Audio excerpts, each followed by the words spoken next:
He said, "Your son's a dead corpse. Mine still clips his toenails." Look at him. Got a tag on his toe. My boy still clipping his toenail. That wasn't just a diss. That was a dagger straight to the heart. This wasn't no regular online beef. This was disrespect on demonic mode. And it all started over football. Yeah, you heard me. Now, let's rewind this messy tape. It began with a regular debate. Cam Newton hopped on his podcast and dropped a calm but shady take on Eagles quarterback Jalen Hurts. He basically said Jalen had too much talent around him to really judge his greatness. Cam was like, is he really that good? Or just riding the wave of A.J. Brown, Devonta Smith, and Philly's stacked squad? No, everybody's gonna get mad at this. Cam hating on Jalen Hurts. It's hard for me to grade Jalen Hurts with the talent that he has around him. Jalen Hurts is a great quarterback, but if we're talking about what they bring to the table, holistically, it's hard to judge what Jalen Hurts can do when you're throwing to a guy like A.J. Brown, Devonta Smith. When you have tight end skill set, you have a dominant defense, the best running back in the game. Download Madden and see how many stars is on the offensive side of Philly. Like you got King Henry, Zay Flowers, Mark Andrews, and Isaiah Likely, those guys, that's cool. But when you compare, Lamar Jackson still shows you why he's an elite player. Josh Allen has to play elite in order for them to play. Lamar Jackson has to play at a high level for the Baltimore Ravens, even though that they have a dominant defense. Patrick Mahomes, he got a lot of talent. But boy, oh boy, you can't put no John Doe in Patrick Mahomes and think that they still gonna win the way they win it. I understand that. Jalen Hurts does not have to play elite for the Philadelphia Eagles to win. He has to play good, but he doesn't have to play elite. We're not asking you to win the game. We're just asking you not to lose it. When you ask that question, are we winning because of you, solely because of you, or is it the resources around you? So game changer, game manager, those are the things that you have to ask yourself. And those are the metrics that I'm going off of. Normal sports talk, right? Well, not if you're from Philly. Gilly the Kid, full-blown Eagles fan and podcast kingpin, caught that clip and took it personal. He fired back at Cam on $1 million worth of game, called him out for sounding bitter and jealous, said Jalen did what Cam couldn't, win the big one. That's when the dominoes started falling. Good day, Cam Newton. I seen you came at me because I said Jalen Hurts did what you couldn't do. That was win a Super Bowl. So you want to get all in your feelings. Man, shut your tight jean-wearing ass, man. Nigga had on a jersey with a bow tie, you corny ass. Get out of here, nigga. You will never be able to fuck Jalen Hurts, nigga. You super goofy, corny ass, nigga. Get out of here, nigga. What you do? You won MVP, won a Super Bowl, win the Super Bowl MVP. And you hating on him. Cause he did what you couldn't do, nigga. Win a Super Bowl. And he been to 2 of them. So when you hating on him, nigga, just know you weren't better than him, nigga. Cam clapped back. He brought up Gilly's music career, his albums, his numbers. Basically hit him with, you want to talk quarterbacks? Cool. Let's talk rappers too. Just look at the stats, bro. Miss me with the hate. That's so easy to say. Terrell. Ryan. Gilbert. Did you know his album was Philadelphia? I didn't even know how many albums did he drop? 4 studio albums. Oh, I didn't know that. I couldn't look up the units that were sold, but that's one of the main reasons why he's in podcasting now. Chill. One of his albums, ironically enough, was called $1 Million Worth of Game. Oh, for real? Hello. I'm sorry, Gilly, but I'm educating people on your career. Philadelphia. I mean, come on, dog. Like, stop playing with me. A little spicy, still manageable. But then Gilly crossed the line. Not with disrespect, but with truth. He said Cam was out here interviewing Charleston White, the internet's most toxic fire starter, and called it corny content. You got a dude on your show talking wild about Beyonce, Jay-Z, and Deion Sanders. Why? And that is what set the monster loose. You talking about, can you name one of my albums, nigga? You ain't gotta be able to name one of my albums, nigga. Fuck wrong with you? You in my space. You ain't bigger than me in this space, nigga. You a low-ass boy in this space, nigga. You low-ass boy. I could come sign you, nigga. You low-ass boy. What you talking about? Yeah. don't ever hate on Jalen Hurts, nigga. I know it hurts your feelings that you wasn't Jalen. You're not Super Bowl having that. And let's be for real. Let's be for real. You out of clout chasing, man. You interviewed a nigga on your platform who ain't nobody, and he got on there and talked about Deion Sanders, Beyonce, Jay-Z, a bunch of them. Come on, man. You a Pro Bowler, man. You made millions of dollars, man. That's the type of content you chasing, man. Get your goofy ass out of here, Cam. See, Charleston White ain't never needed much to light the match. He saw Gillie's sub and did what Charleston does best, burn the whole house down. He jumped online and came for Gillie with no breaks, no morals, and no soul. Yo, boy, was playing gangster. Look at him. Got a tag on the toe. My boy still clipping his toenail. Then between my boy and your boy. Then between me and you. You interviewed a nigga on your platform who ain't nobody, and he got on there and talked about Deion Sanders, Beyonce, Jay-Z, a bunch of them. Come on, man. You say I'm a nobody. Your son's a nobody now, nigga. At first, it was the usual, clowning Gillie's rap career, mocking $1 million worth of game, saying nobody learned anything from their show. He said, y'all give out game? King Von, Young Thug, Lil Durk, they all ended up worse. Gilly, you know why you don't like me? Because I came from the bottom, up out the mud, and you had cash money. They kept you in the dark, in the closet. Now, they say you could write good lyrics. And I would say to myself, what use is a candle if you keep the lit but put it in the closet? You was a lit candle, Gilly. And Baby and Birdman them put your ass in the closet and you lit up the closet where Wayne can come in there and get them raps. You couldn't deliver them rap like Wayne could. Now look at you. You're on the podcast buffoonery. Silly boy. You very silly. You gimmicky. Millions dollars worth of game ain't gave nobody no game. Everybody y'all talk to did the opposite of what y'all did. Ain't nobody received y'all game. King Von, Lil Durk, Young Thug, Kodak, ain't nobody soaking up y'all game. But celebrity,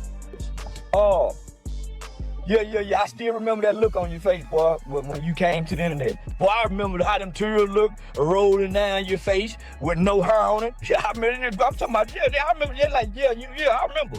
But then it got dark. Fast. Charleston crossed the line, then spit on it. He started talking about Gillie's son, Cheese, who was tragically killed in Philly at just 25 years old. You say I'm a nobody. Your son's a nobody now, nigga. I'm a human. I'm not a dead corpse like a Cheese is, nigga. I'm a living, breathing human with a throbbing, thumping dick, nigga. And still farting, nigga. Yeah, and burping. Yeah, your boy is nobody, nigga. So you got me confused with your toe egg boy. They left the boy with a hump in the ground. And you got the nerve to have a mouth like you a nigga put a hump in your boy. Man, please. Yeah. No. Yeah. You know what? I know it's still a void there. And I'm finna tell you some real shit. His rap name was YNG Cheese. Real name Devin Spady, part of a rap duo with his brother they called Mac and Cheese. Born into the culture, raised around studios and bars, Cheese was building his own path in music. He had talent, ambition, a father behind him cheering him on. But like too many young black men in this game, he got caught in the crossfire. Literally, Cheese was gunned down in the only section of Philadelphia. It was broad daylight. 3 people were shot. Only Cheese didn't make it. The city shook.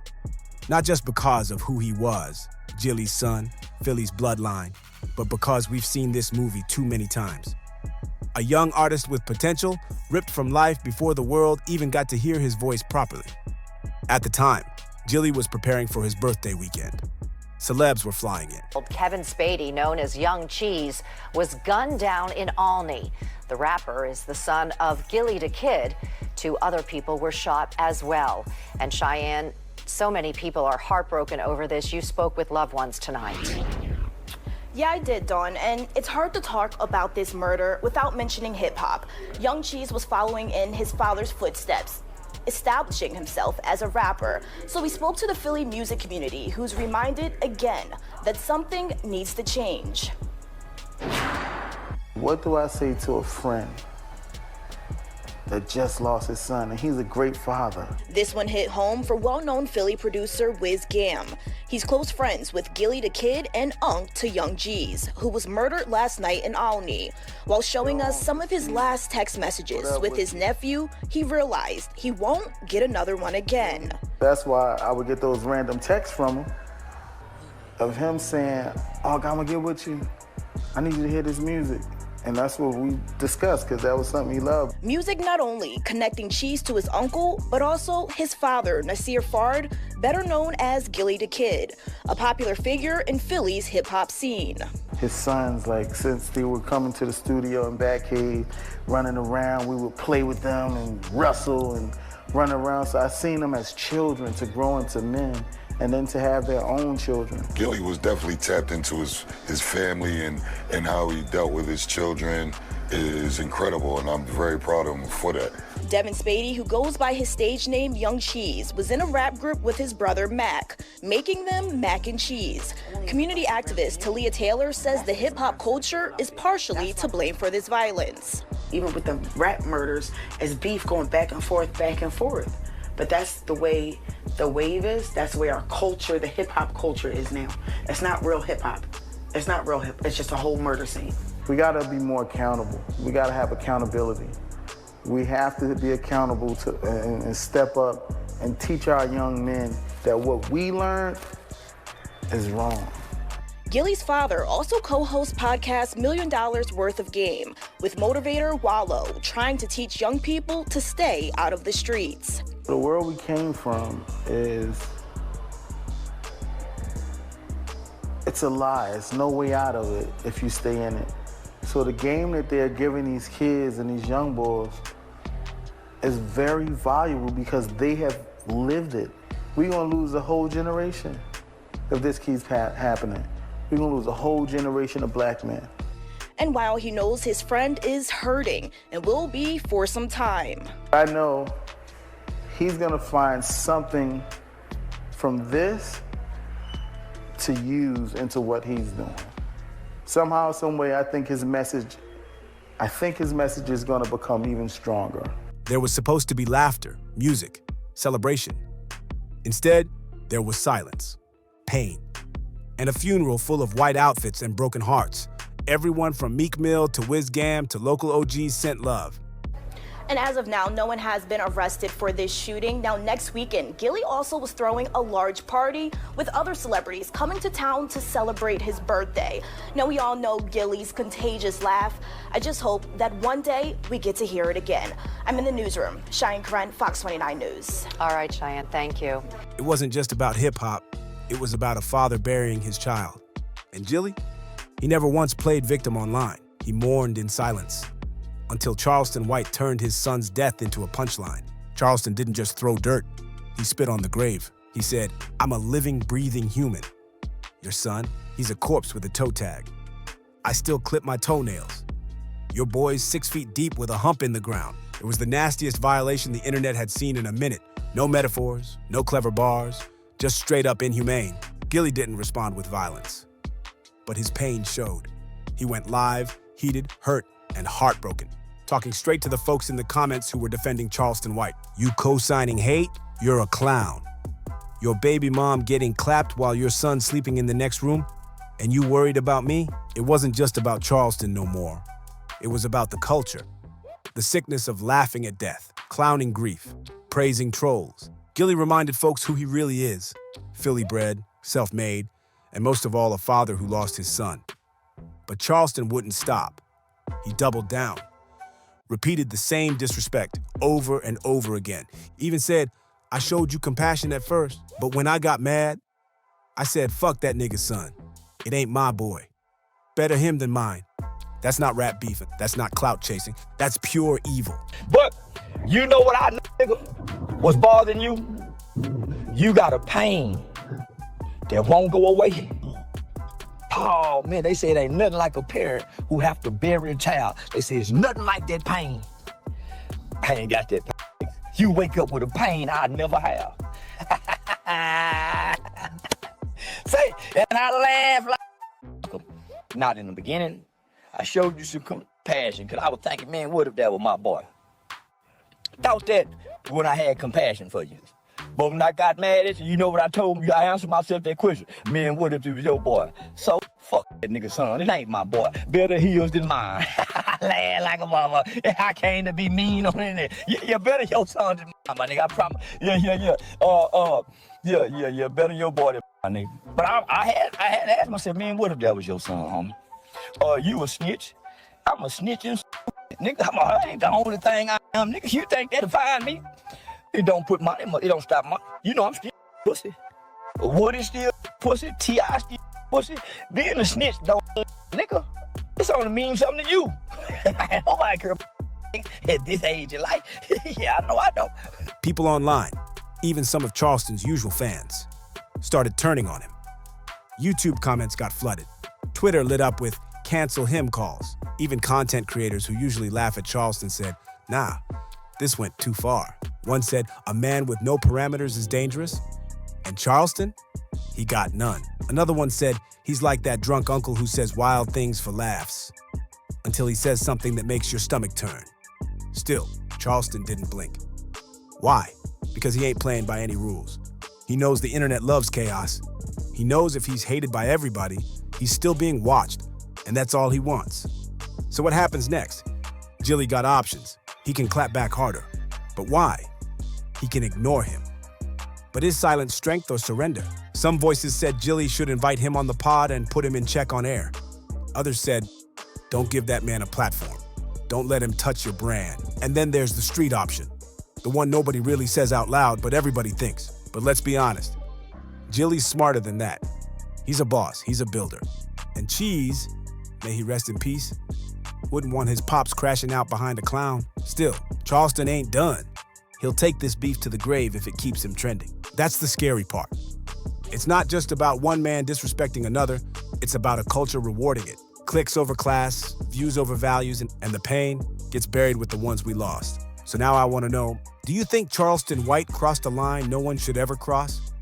Is there any coming back from something like that? And should Gilly even bother responding again? Or let the clown burn out on his own? Let me know in the comments. And if you rock with Real Talk, hit that like button, drop a sub, and I'll see y'all in the next one. Rest in peace to Cheese. Put him in check on air. Others said, don't give that man a platform. Don't let him touch your brand. And then there's the street option, the one nobody really says out loud, but everybody thinks. But let's be honest, Gilly's smarter than that. He's a boss, he's a builder. And Cheese, may he rest in peace, wouldn't want his pops crashing out behind a clown. Still, Charleston ain't done. He'll take this beef to the grave if it keeps him trending. That's the scary part. It's not just about one man disrespecting another, it's about a culture rewarding it. Clicks over class, views over values, and the pain gets buried with the ones we lost. So now I want to know, do you think Charleston White crossed a line no one should ever cross? Is there any coming back from something like that? And should Gilly even bother responding again? Or let the clown burn out on his own? Let me know in the comments. And if you rock with Real Talk, hit that like button, drop a sub, and I'll see y'all in the next one. Rest in peace to Cheese.